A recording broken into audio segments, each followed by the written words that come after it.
yaman din lamang kung na kayo po kasi, even before vocal kasi sila partner pagdating sa issue Oo. na ito kay Pastor Apollo Kibuloy.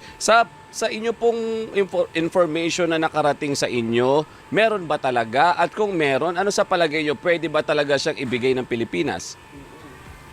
Ang panawagan nga natin sa akbayan ay for the DOJ to immediately approve yung extradition of Kibuloy. Kasi alam naman po ng mga kababayan natin na pinungunahan ni akbayan Senator Risa Ontiveros yung pag-imbestiga dito kay Kibuloy at sa mga pang-abuse ng kanyang ginawa. So kaya po we urge the DOJ to immediately approve the extradition of Kibuloy. Nang sa ganon, makakamit na ng mga biktima niya yung katarungan na matagalan nilang pinaglalaban. Pero kung paano naman yung mga cases na naghihintay sa kanya dito, baka sabihin naman ng mga kababayan natin na biktima dito, paano naman ho kami? Hindi na uusad. Ay.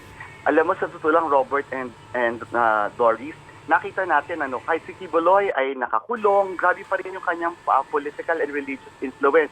Kaya pa rin niya matakot ng mga witness, kaya pa rin niya manakot ng kanyang mga naging biktima while he is incarcerated. Kaya nga tingin natin itong extradition niya at yung kanyang pagditi sa Amerika, ito talaga yung magbibigay ng katarungan sa mga kababayan natin. Opo. Pero parang may naalala ko, ewan ko, correct me if I'm wrong, parang nagkaroon na ng not guilty na ang tawag mo doon, decision doon po sa ibang kaso niya doon sa Amerika. Tama po ba ako, Kong? I have to check that, Doris. Pero sa ngayon, ang alam ko ay ang tinitingnan ko yung listahan ng mga kaso na meron siya, particularly yung usapin noong trafficking.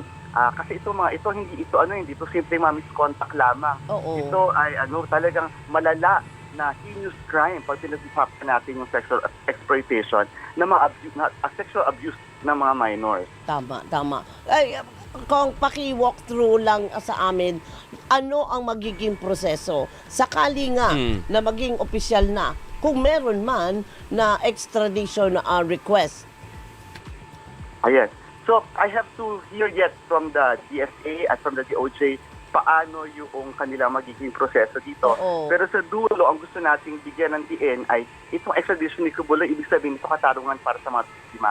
Kasi ngayon may mga nagsasabi na kapag in-extradite daw siya, ay parang hindi nabigyan ng katarungan yung mga biktima niya dito. Sa totoo lang, kung may extradite siya, yun talaga yung katarungan. Kasi nga, mas less yung kanyang kapangyarihan, both political and religious, kung sa US gaganapin yung kanyang paglilitis. Kasi doon din naman siya kinasuhan itong mahabang listahan ng human trafficking, sexual exploitation at abuse of minors. Opo. Pero ayan na naman ang sasabihin nila.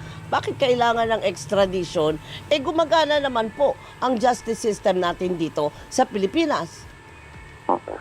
Doris, nakita naman natin kung paano isa-isa yung mga witnesses, tinatakot at hinaharas nila para bumaliktad. At kahit yung mga biktima, tinatakot at hinaharas nila para hindi na ituloy yung laban. So, ako at sa akbayan ang pakiramdam natin, mas mabilis yung makakamit ang katarungan. So, itatry siya ng kanyang mga kaso na nakafile na sa US. So, kailangan maintindihan yung mga kababayan. Itong mga kaso, matagal na itong na-file sa US.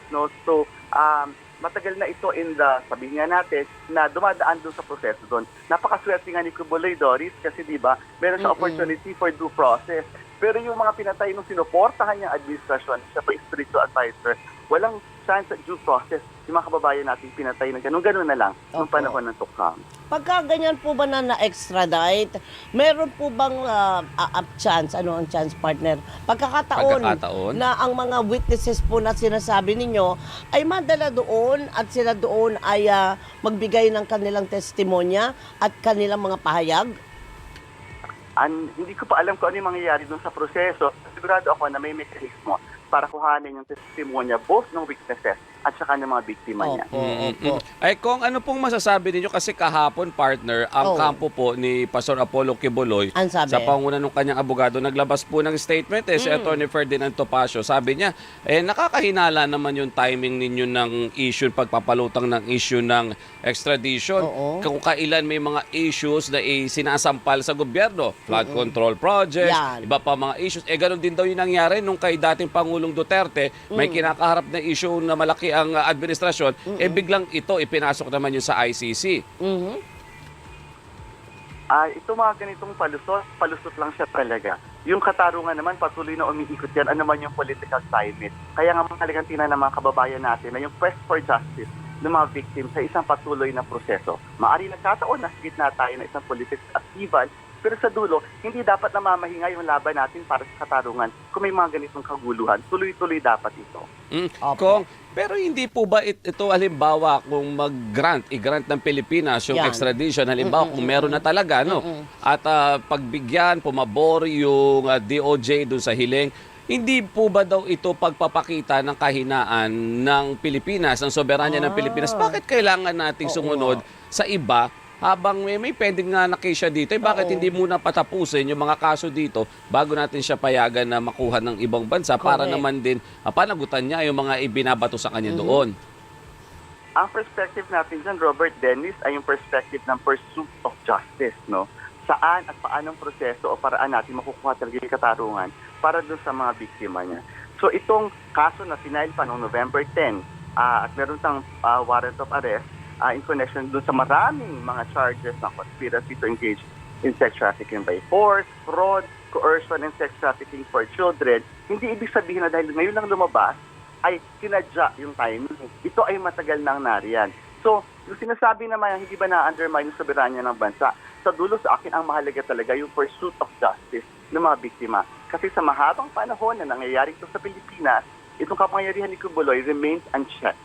Walang mechanism for accountability at patuloy at paulit-ulit niyang inaabuso ang kanyang kapangyarihan at influence both in the political and religious sense. Opo. Kung pahabol na lang, yung sa sinasabi ninyo na hinahabol na hustisya, sa anong paraan po ito? Ang gugustuhin po ba ng mga biktima at pamilya, makulong siya, magkaroon ng monetary, ang tawag mo doon, compensation. O ano pa ba ang ibang sinasabi ng mga biktima na yun ang gugustuhin nila?